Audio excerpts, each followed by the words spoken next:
हमारे यहां एक बहू को ये माना जाता है, जिस घर में जाती है वो लक्ष्मी का स्वरूप होती है। बहू के चरण पड़ते ही उस घर का प्रभाव बढ़ जाता है, खुशियां बढ़ जाती हैं, चार चांद लग जाते हैं। लेकिन प्रियंका गांधी के अपनी ससुराल में चरण पड़ते ही वह घर चापर हो गया है, तो मुझे महसूस होता है ये संस्कारों का पाप है, जो संस्कार विहीन लोग ये दो कहते हैं। और मैं कहता हूं प्रियंका गांधी, तुम तो रोज तुम दो नालायक बेटे भारत के ऐसे हो अपने मां बाप के। राहुल गांधी और प्रियंका गांधी ऐसे नालायक संतानें हैं इस भारत में, जो जब भी जरूरत पड़ती है कटोरे में अपने बाप की लाश लेकर के जनता के सामने खड़े हो जाते हैं। मेरे बाप के नाम पर वोट दे दो। अपनी सेवा के नाम पे तुम 55 साल के बूढ़े होने वाले हो, अपनी 55 साल की सेवाओं में के लिए भारतवासियों से आप क्यों नहीं वोट मांगते हो? आप केवल वोट मांगते हो तो कटोरा लेकर के दादी के नाम पर, दादी के शहादत के नाम पर वोट दे दो, पिता की शहादत के नाम पर वोट दे दो, और अब खुद तो वोट का प्रयोग कर, खुद अपने मां बाप को परिवार के लिए वोट के लिए आप उपयोग करते हो। और जब मोदी अपनी मां के दर्द को एहसास करता है तो तुम उसका मजाक उड़ाती हो। तुमको चुल्लू भर पानी में कभी हिंदू और हिंदुस्तान में नहीं मिलने वाला है।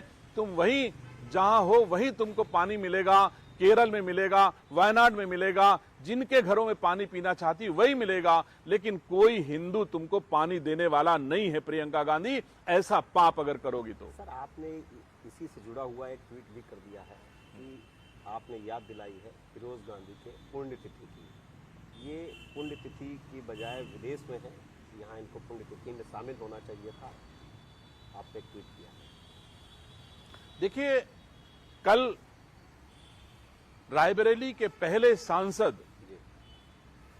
फिरोज गांधी जी की पुण्यतिथि थी, और हम लोग देखते हैं कि राहुल गांधी अथवा Gandhi Nehru private limited company जब श्री राजीव गांधी जी की पुण्यतिथि आती है तो पूरा घर फूल लेकर के चढ़ाता है, और उनकी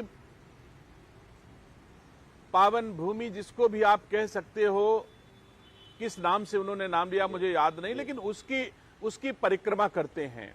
करना चाहिए, ये तो हमारी संस्कृति है, इस पर मुझे गर्व होता है। जब दादी इंदिरा गांधी की पुण्यतिथि आती है तब आप परिक्रमा करते हो, फूल चढ़ाते हो।